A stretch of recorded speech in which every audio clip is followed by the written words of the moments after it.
Hello and welcome to the first in a new series of videos designed to demystify Montage M, helping you to make the most out of the flagship Yamaha synthesizer.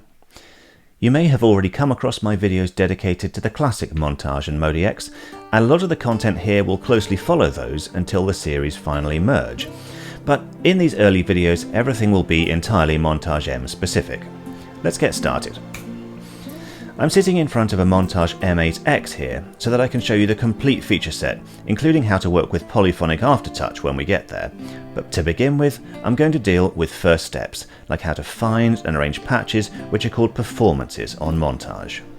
When your Montage M starts up, the first screen you'll see is the live set view, unless you've changed the power on mode setting from live set to perform. But regardless of what's on the screen, the Montage M always has a performance loaded and is ready to play. If you don't see the live set page, click the live set button. A live set page allows up to 16 performances to be arranged in any way you choose, providing a way to organize and quickly access performances you use frequently. In addition to the preset live sets and those added by any libraries you've installed on your Montage M, there are 8 user live set banks, each containing 16 pages.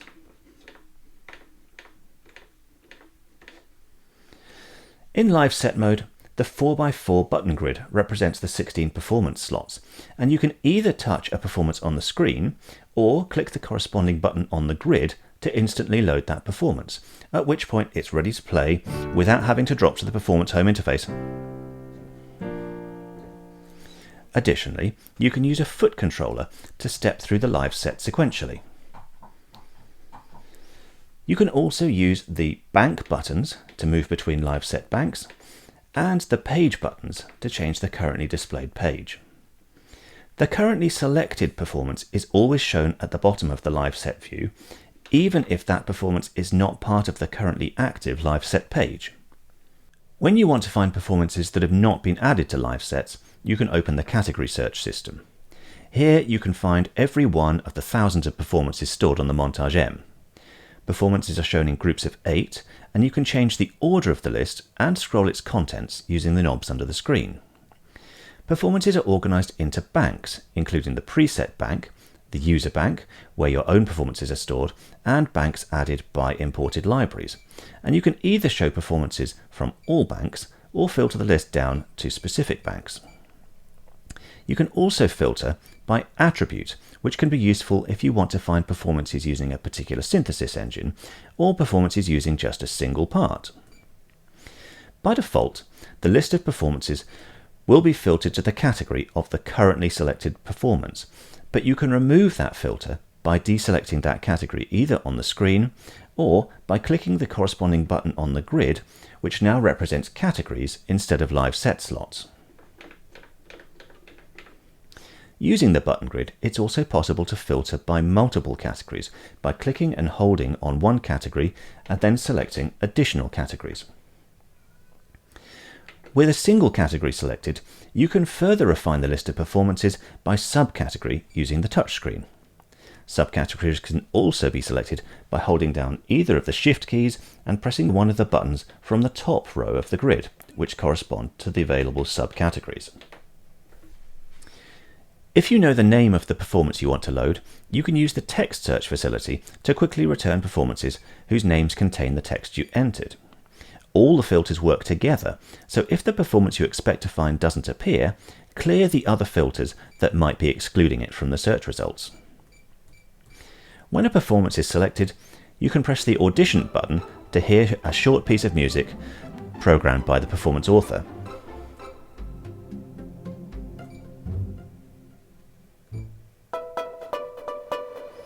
If you find a performance you particularly like and you'd like to be able to quickly find it again later, you can set it as a favourite by pressing Job and using the knob under the screen to set Favourite to On. Favourite performances are marked with a star, and you can filter the performance list to show only favourites using the bank selector. To remove a performance from favourites, simply press Job again if necessary and set Favourite to Off. As in the live set view, a performance selected in category search is playable straight away. and you have access to all its performance controls to the left of the screen. Now that we've seen how to find performances, let's arrange a selection of them into a custom live set page. I'm going to filter the list to show pianos and then refine that to rock and pop pianos. Let's audition a handful of the rock and pop pianos that have been returned.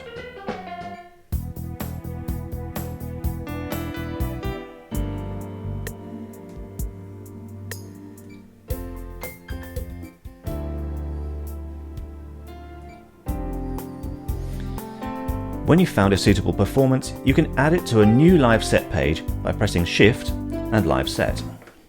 Initially, this will place a flashing box in the first available empty slot, but you can use the various controls to move it to another page if you wish. You can select any slot from the user banks by clicking on it, including any slots that already have a performance registered.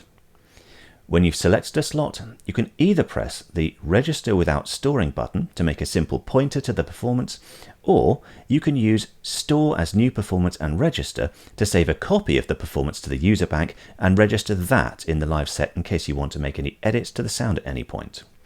I'm going to use the Register Without Storing option as I don't need to make any edits to that performance. If I'd selected a slot that already contained a performance, then the pointer to that performance would have been replaced with the current performance. Let's head back to category search and find a few more performances for the live set.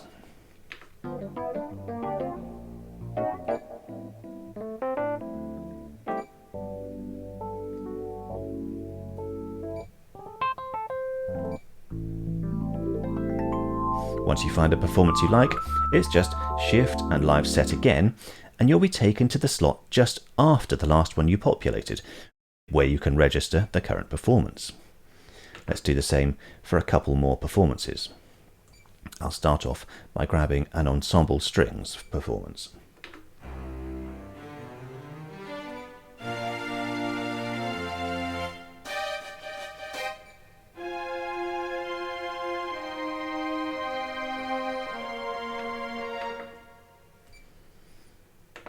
Next, I'm going to look for a woodwind sound.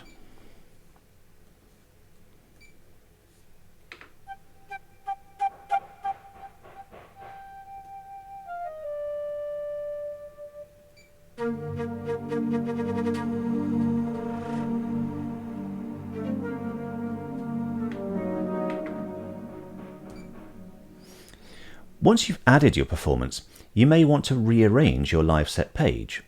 To do so, click Edit and then Job on the display. You can now exchange any pair of performances, including swapping an empty slot with an occupied slot. When you're stepping sequentially through a live set, you may want to have the same performance appear in multiple slots, and you can use the Copy command to do so. If you want to remove a performance from a slot, you can use the Delete command. Removing a performance from a slot will not delete the performance itself, and you'll still be able to find that performance using category search. While you're in live set edit mode, you can assign colors to the individual performances for easy recognition.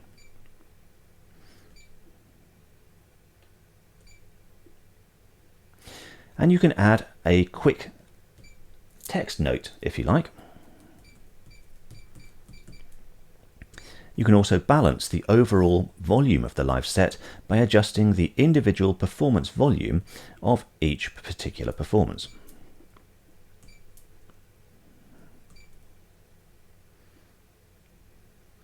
Live sets are not limited to just performances. They can also point to songs, patterns, and audio files.